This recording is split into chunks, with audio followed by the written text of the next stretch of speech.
র coordinator lieutenant general মুজিবের পলায়ন রহস্য। বাংলাদেশে ভারতীয় গোয়েন্দা সংস্থা রয়ের নেটওয়ার্কের মূল ব্যক্তি হিসেবে বহুল আলোচিত লেফটেন্যান্ট জেনারেল বরখাস্ত মুজিবুর রহমান কিভাবে পালালেন? ওয়াকারের সাথে কি সম্পর্ক? দর্শক, বিমান বাহিনীর ভিতরে ভারতীয় রয়ের এজেন্ট রয়েছে, সেই খবর ফাঁস হওয়ার পর ইতিমধ্যে সেই ভারতীয় রয়ের এজেন্ট পালিয়ে গিয়েছে। প্রধান সেই এজেন্ট পালিয়ে যাওয়ায় রীতিমতো তোলপাড় সৃষ্টি হয়েছে সেনাবাহিনী ও বিমান বাহিনীর ভিতরে। কারা সাহায্য করেছে তাকে পালিয়ে যেতে, এ বিষয়ে চাঞ্চল্যকর তথ্য ফাঁস হয়েছে। এই ভিডিওতে দেখতে পারবেন সেনাপ্রধান ওয়াকারুজ্জামান কঠিন বিপদে পড়তে যাচ্ছেন। তাহলে কি তিনি পালাতে সাহায্য করেছে ভারতীয় গোয়েন্দা রয়ের এজেন্ট? এই ভিডিওতে চাঞ্চল্যকর কিছু তথ্য রয়েছে, না টেনে পুরো ভিডিওটি শেষ পর্যন্ত দেখবেন। চ্যানেলে নতুন হলে সাবস্ক্রাইব করে রাখবেন পরবর্তী আপডেট পাওয়ার জন্য। ভিডিওতে একটি লাইক করে পুরো ভিডিওটি দেখতে থাকুন। বাংলাদেশে ভারতীয় গোয়েন্দা সংস্থা রয়ের নেটওয়ার্কের মূল ব্যক্তি হিসেবে বহুল আলোচিত লেফটেন্যান্ট জেনারেল বরখাস্ত মুজিবুর রহমান কিভাবে পালালেন? জেনারেল মুজিব গত বছরের ৫ আগস্টের বেশ কিছুদিন পর ময়মনসিংহের ধোবাউড়া সীমান্ত দিয়ে ভারতে পালিয়ে যান। পালানোর আগে তিনি আর্মি সিকিউরিটি ইউনিটের নজরদারিতে ছিলেন।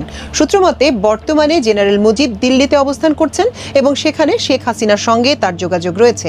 নির্ভরযোগ্য সূত্রে পাওয়া খবরে জানা গেছে, বাংলাদেশে বিভিন্ন ধরনের নাশকতার পেছনে জেনারেল মুজিবের যোগসূত্রতা রয়েছে। দিল্লিতে আরেক সেনা কর্মকর্তা মেজর জেনারেল অবসরপ্রাপ্ত আকবর এবং পুলিশ কর্মকর্তা মনিরুলও তার সঙ্গে কাজ করছেন।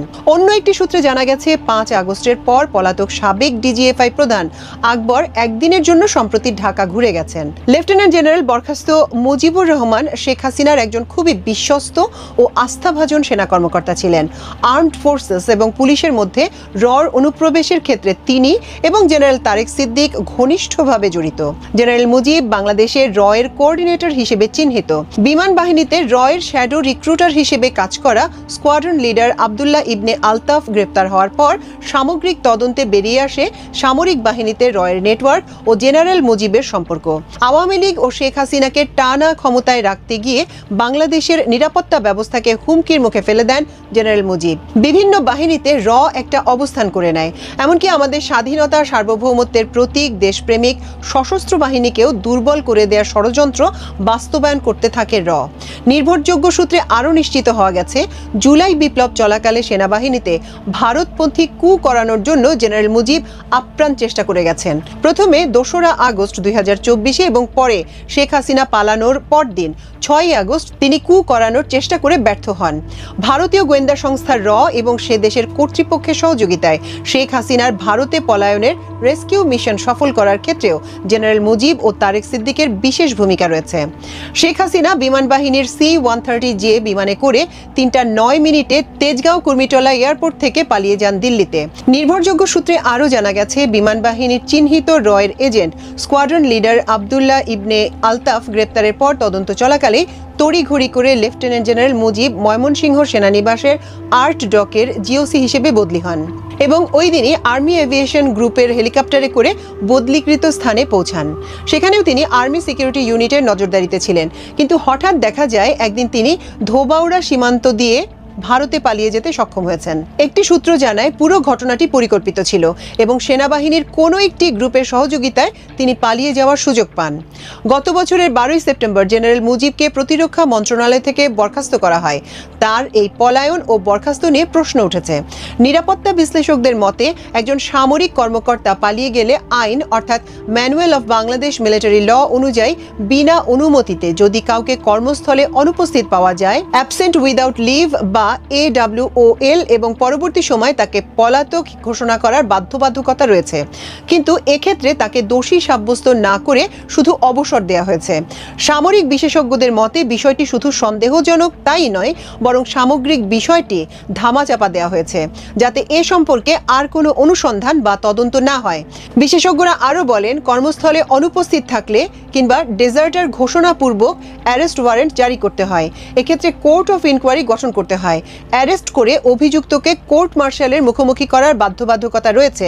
সেটা না করে তাকে সরাসরি বরখাস্ত করা হয়েছে যাতে আর কোনো তদন্ত না হয়। অথচ তার বিরুদ্ধে বর্তমান সেনাপ্রধান জেনারেল ওয়াকারুজ্জামানকে সরিয়ে কু ও সামরিক শাসন জারির চেষ্টার অভিযোগ রয়েছে। জেনারেল মুজিব রয়ের কোঅর্ডিনেটর হিসেবে শুধু দেশের নিরাপত্তা ব্যবস্থাকেই নড়বড়ে করে দেননি, তিনি নানা অপকর্মের হোতা এবং ক্ষমতার অপব্যবহার করে ব্যাপক দুর্নীতিও করেছেন। র্যাবের অতিরিক্ত পরিচালক থাকাকালীন সব গুম ও ক্রসফায়ারের সঙ্গে তিনি জড়িত ছিলেন।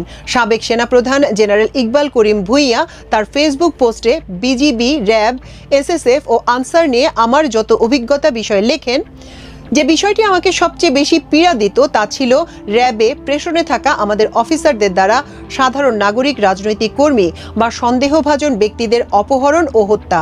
তরুণ ক্যারিয়ারমুখী অফিসারদের র্যাবে পাঠানো হতো।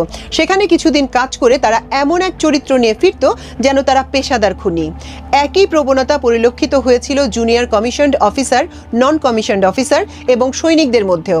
আমি সেনাপ্রধানের দায়িত্ব নেয়ার পরপরই প্রধানমন্ত্রীকে জানাই যে পুলিশের সঙ্গে মিশে কাজ করতে গিয়ে আমাদের অফিসাররা কিভাবে নৈতিক বিচ্যুতির শিকার হচ্ছেন। আমি চাইছিলাম তাদের সেনাবাহিনীতে ফিরিয়ে আনা হোক। প্রধানমন্ত্রী আমার কথায় সম্মতিসূচক ইঙ্গিত দিলেন, এমনকি বললেন র্যাব জাতীয় রক্ষী বাহিনীর থেকেও খারাপ। কিন্তু শেষ পর্যন্ত কিছুই বাস্তবে রূপ নেয়নি। কয়েকদিন পর আমি কর্নেল, পরে লেফটেন্যান্ট জেনারেল ও ডিজি এসএসএফ মুজিবকে, যিনি তখন র্যাবের এডিজি ছিলেন, ডেকে বলি যেন তিনি লেফটেন্যান্ট কর্নেল, এখন মেজর জেনারেল জিয়াকে নিয়ন্ত্রণে রাখেন এবং আর যেন কোনো ক্রসফায়ার না ঘটে। কর্নেল মুজিব এ ব্যাপারে আমাকে কথা দেন এবং বিদায় নেওয়ার সময় তাকে বেশ উদ্বিগ্ন মনে হয়। পরের কয়েকদিন লক্ষ্য করলাম নতুন কোনো ক্রসফায়ারের খবর নেই। এতে মানসিকভাবে কিছুটা স্বস্তি পেলাম। এরপর কর্নেল মুজিব একাধিকবার আমাকে এসে জানিয়েছেন সত্যি ক্রসফায়ারের ঘটনা বন্ধ হয়েছে। কিন্তু কিছুদিন পর আমি বুঝতে পারি ঘটনা ঠিকই ঘটেছে, কিন্তু সেগুলোর খবর চাপা দেওয়া হচ্ছে। পরিস্থিতি আরও অবনতি ঘটে যখন কর্নেল মুজিব র্যাব ছেড়ে অন্যত্র বদলি হয়ে যান।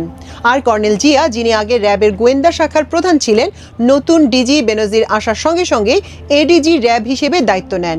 এরপর আর্মি নিরাপত্তা ইউনিট সূত্রে খবর পাই যে কর্নেল জিয়া নিজের আবাসিক টাওয়ারে একজন গার্ড রেখেছেন, বাসায় অস্ত্র রাখছেন এবং পুরো ফ্ল্যাটে সিসিটিভি বসিয়েছেন। সঙ্গে সঙ্গে তাকে বলা হয় গার্ড সরিয়ে নিতে, ক্যামেরাগুলো খুলে ফেলতে, বাসায় অস্ত্র রাখা থেকে বিরত থাকতে এবং অফিসিয়াল কোয়ার্টারে যে সামরিক নিয়মকানুন আছে সেগুলো মেনে চলতে। পরবর্তীকালে তার আচরণ আরও উচ্ছৃঙ্খল হয়ে ওঠে। Director military intelligence brigadier general Zaglul তাকে বোঝানোর চেষ্টা করেন। প্রিয় দর্শক, গত কয়েকদিন যাবত ধরে আলোচনা এসেছে যে বিমান বাহিনীর ভিতরে একাধিক ভারতীয় গোয়েন্দা রয়েছে, ভারতীয় গোয়েন্দা রয়ের নেটওয়ার্ক রয়েছে বিমান বাহিনীর ভিতরে। এ খবর ফাঁস হওয়ার পর একদিনের ভিতরেই সেই ভারতীয় রয়ের এজেন্ট পালিয়ে গিয়েছে। কারা পালাতে সাহায্য করেছে এ নিয়ে এখন পর্যন্ত সঠিক তথ্য পাওয়া যাচ্ছে না। দর্শক, সেনাবাহিনী এমনকি বিমান বাহিনীর ভিতরের কর্মকর্তারাই কিন্তু তাকে পালাতে সাহায্য করেছে। দর্শক, আরও কিন্তু এরকম ভারতের গোয়েন্দা রয়েছে সেটা সন্দেহ করছেন কিন্তু আমার দেশ পত্রিকা। দর্শক, আমার দেশ পত্রিকা তদন্ত করে বের করেছে যে বিমান বাহিনীর ভিতরে কিভাবে রয়ের এজেন্ট রয়েছে। তারা প্রথমে শেখ হাসিনার পালানোর ভিডিওকে ধারণ করেছে, সে তথ্য সংগ্রহ করতে গিয়ে বেরিয়ে এসেছে এরকম তথ্য। তারা দেখতে পায় যে তাদের ভিতরে সেনাবাহিনীর কর্মকর্তারা যে পালানোর ভিডিও ধারণ করেছে তারা ভারতের রয়ের এজেন্ট। এরকম তথ্য সামনে আসার পর বিমান বাহিনীর ভিতর থেকে একের পর এক উত্তেজনা তৈরি হয়েছিল। ইতিমধ্যেই সেই ভারতের রয়ের এজেন্ট পালিয়ে গিয়েছে বলে ধারণা করেছে। দর্শক, এই ভিডিওতে যে তথ্যগুলো পেয়েছেন এসব বিষয় নিয়ে আপনার মতামত জানাবেন।